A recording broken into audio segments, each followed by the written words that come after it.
The day of Elohim and the fire that consecrates. What if the fire that dissolves the universe is not a catastrophe but a consecration? What if the same flame that will liquefy the elements is the very fire that once burned on the altar of YHWH, rising as a tranquilizing aroma before his face? That is what the life force experiment revealed on February 21, 2026, and the mathematics behind the discovery are staggering.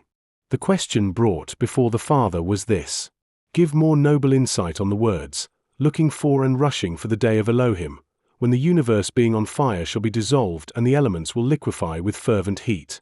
100 verses were drawn from a corpus of over 29,000, using cryptographic entropy to ensure true randomness. The statistical analysis returned an extreme anomaly verdict, meaning the probability that this draw arose from unguided chance is roughly 1 in 15 billion. 5 of 6 independent analytical channels converged on the same conclusion. The mathematics spoke, and what it said will change how you understand the end of all things. The first verse drawn, the lead verse, came not from the prophets of Israel or the letters of the apostles. It came from the Book of Enoch, from the Apocalypse of Weeks, a passage preserved only in the Ethiopian canon. Enoch declared, "And after me there shall arise in the second week great wickedness, and deceit shall have sprung up, and in it there shall be the first end." Listen to those 3 words again. The first end. Not the only end. The first one. Enoch is telling us that the dissolution of the cosmos by fire is not an unprecedented event falling out of the sky without warning. It is the final iteration of a pattern that began in the earliest ages of human history. Wickedness rises. Deceit spreads. An end follows. This has happened before. The flood was an end. The destruction of Sodom was an end. The fall of Jerusalem was an end. The day of Elohim is the last and greatest end in a long sequence that Enoch himself foresaw before the flood ever came. But here is where the draw turns everything on its head. 2 verses out of the 100 were flagged as direct textual hits, meaning they explicitly address the subject matter of fire in divine context. The first is from Leviticus, where Moses took the consecration offerings from off their hands and burnt them on the altar upon the burnt offering. They were consecrations for a tranquilizing aroma, and it is a burnt offering made by fire unto YHWH. The second, also from Leviticus, says the flesh and the hide he burnt with fire outside the camp. Do you hear what the Father is saying? The fire that will dissolve the cosmos is not foreign to the worship of YHWH. It is the same fire. Altar fire. Priestly fire. Consecration fire. The fire that consumed the burnt offerings on the altar of the tabernacle produced what the Hebrew text calls a tranquilizing aroma before the face of the Almighty. The day of Elohim is the universe's final burnt offering. The entire corrupted creation passes through the same flame that once consumed the sacrifice, and what rises from that fire is not destruction. It is consecration. And notice the second hit. The flesh and hide were burnt outside the camp.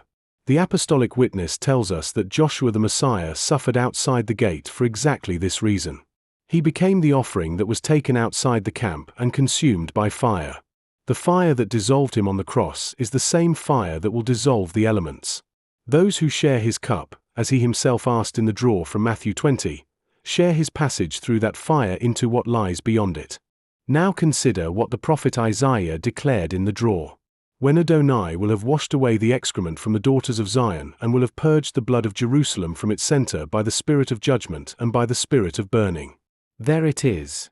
The spirit of burning. This is not a random cosmic event. This is the spirit of YHWH himself moving through creation to purge and purify. The same spirit that purged Jerusalem is the spirit that will purge the elements themselves. Then from the prophet Daniel came the capstone.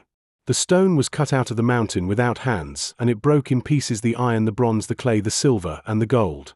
The great Elohim has made known to the king what will come to pass hereafter, and the dream is certain and its interpretation sure. The dissolving of elements in fervent heat is the fulfillment on a cosmic scale of what Daniel saw in miniature. The stone not cut by human hands shattering every kingdom of man. The dream is certain. Its interpretation is sure. But the Father does not leave the seeker standing in dread. From the book of Revelation came those arrayed with white robes and palms in their hands. These are the ones who pass through the fire and stand on the other side, not consumed but clothed in victory. Isaiah confirms it. YHWH, I will praise you. Though you were angry with me, your anger has turned away, and you comfort me. Jeremiah promises, I will turn their mourning into joy, and will comfort them and make them rejoice from their sorrow. And the Psalms declare, you visit the earth and water it. You greatly enrich it with the river of Elohim that is full of water. On the far side of the fire there is a river. There is enrichment. There is corn prepared by the hand of YHWH for a renewed earth. The Dominion Triad, which is the convergence of identity, inheritance, and priesthood, registered at 781% above the expected baseline in this draw. That is nearly 8 standard deviations from normal. In any other field of research, a result at that level would be considered extraordinary. And the content confirms what the statistics measure. Identity, because Romans declares that Joshua Messiah appeared in history out of the seed of David according to the flesh. The one who presides over the day of Elohim has a name and a genealogy. Inheritance, because Jacob said, sell me this day your birthright, and the birthright struggle that runs from Genesis through the entire biblical narrative finds its resolution when the fire reveals who the true heirs are. Priesthood, because the sons of Aaron were anointed and consecrated to act as priests, and the day of Elohim is not merely a cosmic event. It is a priestly event, administered by the one whose priesthood has no end. So what is the Father saying? He is saying that those who look for and rush toward the day of Elohim are not rushing toward annihilation. They are rushing toward the final consecration of all creation. The fire is not the enemy. The fire is the altar. The cosmos itself will pass through the flame like the burnt offering of old, and what rises from that fire is not ash. It is aroma. It is the tranquilizing fragrance of a creation finally and fully set apart unto YHWH. The grass withers. The flower fades. Because the breath of YHWH blows on it. Certainly the people are grass.